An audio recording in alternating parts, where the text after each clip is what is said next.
All right, let's address some questions from week 5. So I'm going to start with 8.7, which is solving a quadratic, or as you've seen, it can also be called a trinomial. That's what Delta Math calls it. Solving a quadratic or a trinomial by factoring. Okay, so I actually took this question straight off Delta Math. Now, this is 8.7, so you'll notice the Delta Math assignment is titled 8.7, solving a quadratic by factoring. There's also a video that says 8.7, factoring. There's also a step-by-step guided notes that says 8.7. So all of those go together, okay? So the Delta assignment is on this, the solving by factoring. All right, so I have this equation, and I took this one straight off of Delta Math because when I'm done, I'm going to show you how to put it in Delta Math because I've been having a lot of questions about that.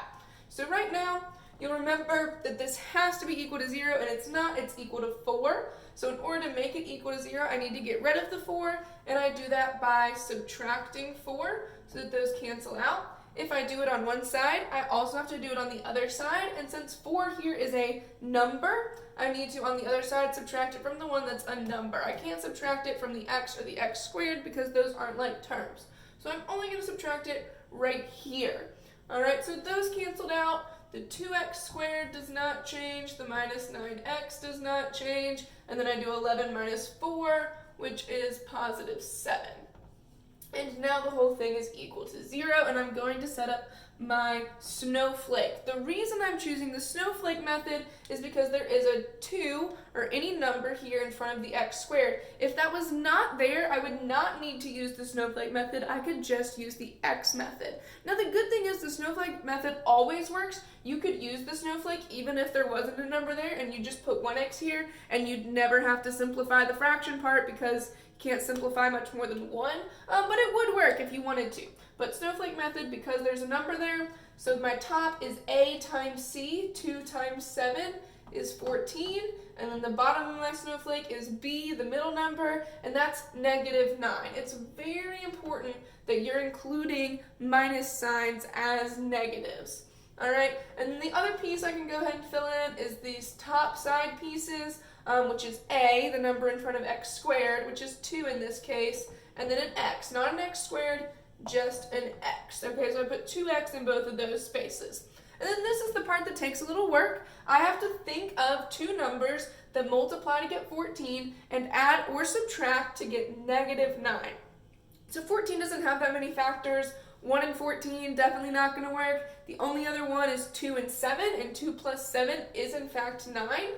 But you'll remember that I want negative 9, so instead of positive 2 and positive 7, I'm going to make both of them negative, because negative 2 plus negative 7 is negative 9, and also a negative times a negative still gives me positive 14, so that does in fact work. All right, now I need to look at my fractions on either side of the snowflake. I've got 2x over negative 2. So I'm going to come over here and write that out and kind of pretend that it's a fraction. It's not really a fraction. It's just that we're used to simplifying fractions, so it helps to think about it that way. And I need to simplify this. Now when I say simplify, all I'm really doing is taking out the greatest common factor. I can't make it a whole number, and I can't make it a mixed number. It needs to still look like a fraction when I'm done. I also don't want to mess with any of the signs. The positives and negatives need to stay the way they are. So I see I have a 2 on the top and the bottom, which means I can simplify it by dividing both parts by 2. And so 2x divided by 2 is just x, or you could say 1x if you want. And then negative 2 divided by 2 is negative 1. Yes, if this was a fraction, we could simplify it to just negative x, but it's not really a fraction, so you can't make it a whole number. You need to leave some kind of number on the bottom, and you can't move the negatives. So we have x over negative 1 as our first set of parentheses, which I'm going to put right here. Remember, the x part always comes first, and then plus or minus the number on the bottom. My other fraction was 2x over negative 7, and that can't be simplified at all, so that just becomes 2x minus 7. And then because we're now solving and not just factoring, this is equal to 0, just like it was up there. So I have x minus 1 times 2x minus 7 equals 0. But my goal is to finish this out by solving. You can't stop here. To solve it, I have to take each of these separately and set them equal to 0. So first I have x minus 1 equals 0, and then I also have 2x minus 7 equals 0. So this one right here, if I want to solve, this is what we did at the very beginning of the year. I just need to get x by itself, so I'm going to add 1, and I get x equals 1. Over here to solve, I would need to add 7, so 2x equals 7, and then divide by 2, x equals 7 divided by 2, which you can put in your calculator if you need to. That would be 3.5 or 3.5, but decimals are probably easier on Delta Math. So let's look at how to type this in. Okay, here's what the Delta Math screen looks like, and you have this place to put your answer. Now, we got x equals 1 and x equals 3.5, but you don't need all of that, you only need the numbers, and each number has to have a separate box. So right here in our answer box, the first answer is 1, not x equals 1, just 1. And then you need a second box for the other answer. So you're going to come over here to this plus sign, and it'll pull up a second box. And in that box, you're only going to type the number of your second answer, which is 3.5. Now you can submit your answer with one number in each box. There we go. Okay, that's very important that you make the second box and that you only type in the number, not the x equals part. All right, now let's move on to the second half of this week, which is 9.5. 9.5 is on something called the quadratic formula, and it's very important. Okay, I know that some of the problems on the 9.5 worksheet could be solved using factoring, but not all of them can, which is why we have the quadratic formula, because it can solve all quadratics, whereas factoring can't. Okay, so that's why we all need to practice the quadratic formula. Also, the quadratic formula is going to be very important for a special opportunity we have next week. So, I'm going to demonstrate the quadratic formula on a different equation here. Now, this one is already equal to 0, so we can skip the part where we have to make it equal to 0. And what we're going to do here is label A, B, and C. And we've been doing this for a few weeks, so it should be familiar. A comes before x squared, and that's 4.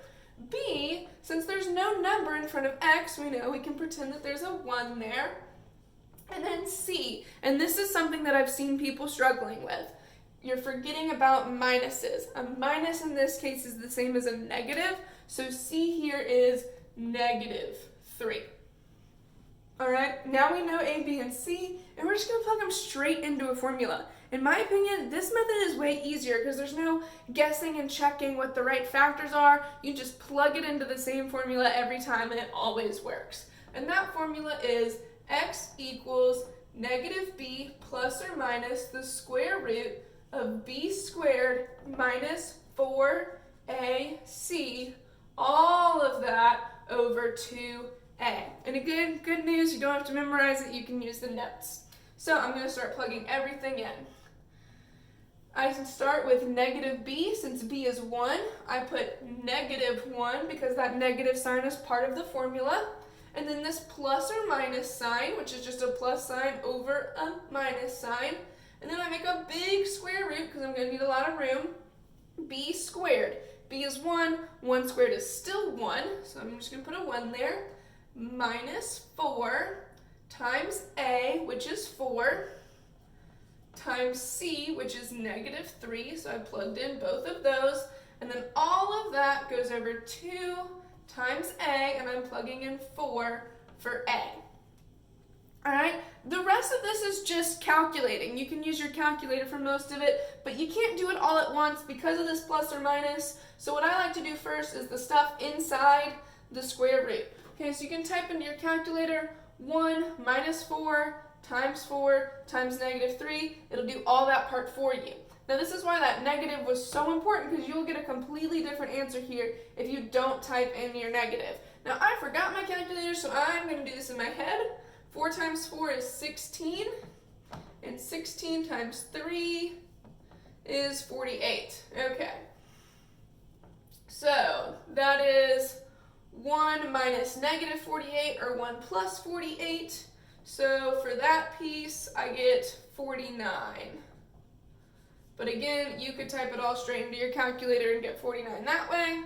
And then I'm also going to go ahead and multiply the bottom. 2 times 4 is 8. Now the next thing I need to do is take the square root of 49. And I intentionally picked one that does in fact have a square root. The square root of 49 is 7. Okay, but sometimes you end up with a number here that doesn't have a square root. And that's one of those cases where factoring wouldn't be able to solve it. You have to use quadratic formula. So now I actually have 2 completely separate answers. I have one that's going to be -1 plus 7 over 8.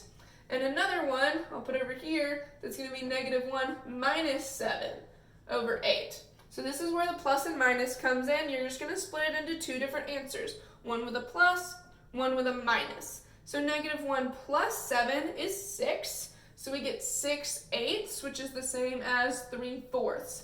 I've had people asking me if it's okay to get a fraction, and yes, that is totally okay. And then over here, -1 minus 8 is -8. -8 divided by 8 is -1. Okay, so you can get a fraction, but you won't always get a fraction. You could get them both as fractions. That's okay. The other questions I'm getting about this is what to do when this ends up kind of weird in here. Okay, so normally you'll get a nice normal number, you get your 2 answers, and you're done. However, sometimes the square root part is 0. Okay, if you ever get a 0 in the square root, that's okay, you can keep going. Because the square root of 0 is 0. So let me just pretend real quick, I'm not going to go through a whole problem, but let's just pretend we had -2 plus and minus the square root of 0 over 4. Okay, well the square root of 0 is 0, so pretty much that all goes away.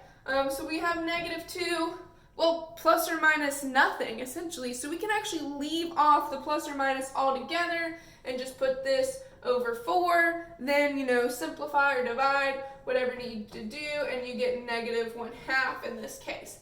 So you're only going to have one answer. So when you have a 0 in the square root, that's okay, you can keep going, but you're only going to get one answer instead of 2. The time that you wouldn't get any answers at all would be if you had something like this,